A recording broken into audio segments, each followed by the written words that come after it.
Hey there, Jason Boice with today's Tuesday tip. Now, a friend of mine recently asked me, how do you determine what to charge for a rental unit? So, wanted to cover that today.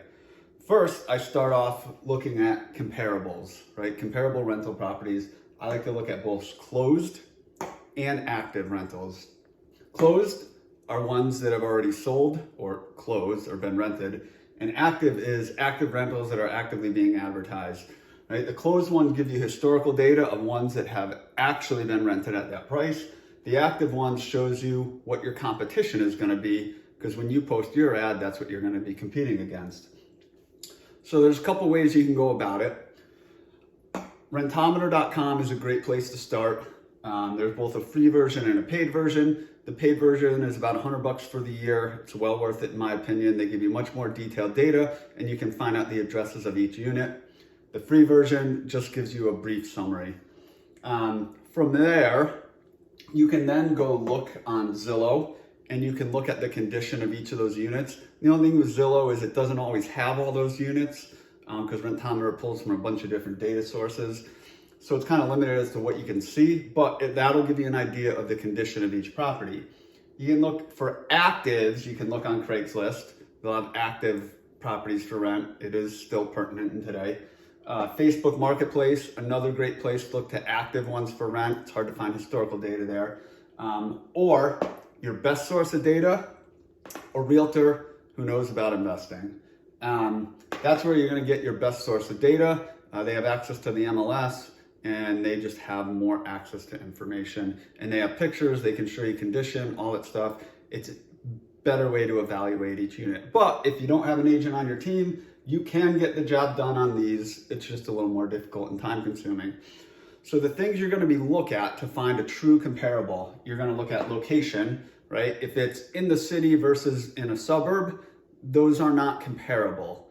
You want to try to find something in the same location, same neighborhood. Condition. If you got something that's got holes in the walls, it's not painted, the floor is old, it's worn, and you got something that has granite counters, stainless steel appliances, everything's new, those are not comparables. So you want to try to find something that's similar condition, right? So look at flooring types, look at wear and tear on the flooring, look at the bathroom. Is there a washer and dryer in the unit? Is it granite or are there laminate countertops? Are there stainless steel appliances? All things you're going to want to take in consideration when trying to find a comparable.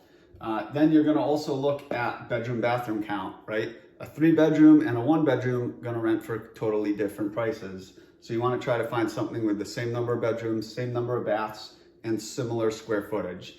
And then another thing to keep in mind, first, second, or third floor.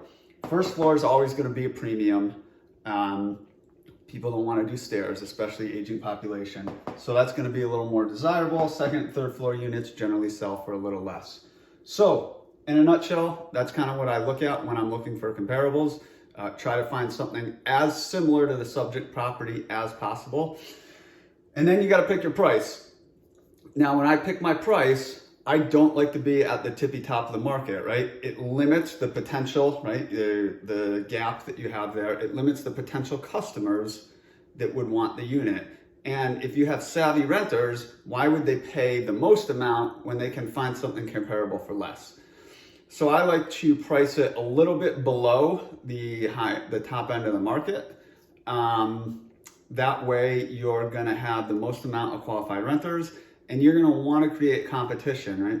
When people are competing over something, they get emotionally involved in it and they're going to want it more. So you're going to want to create more competition so that you can be more picky in selecting your tenants. So I hope that helps. That's today's Tuesday tip, and I'll talk to you guys later. Thanks.